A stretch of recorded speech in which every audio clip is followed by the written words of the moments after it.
Almost nobody thinks about their immune system until there's a problem, until we come down with something, and then we feel run down, and we can't think, and we just feel blah.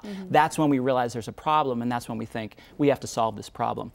What I write about in the Immune Miracle and what SmartMune actually does with the immune system is this process called priming.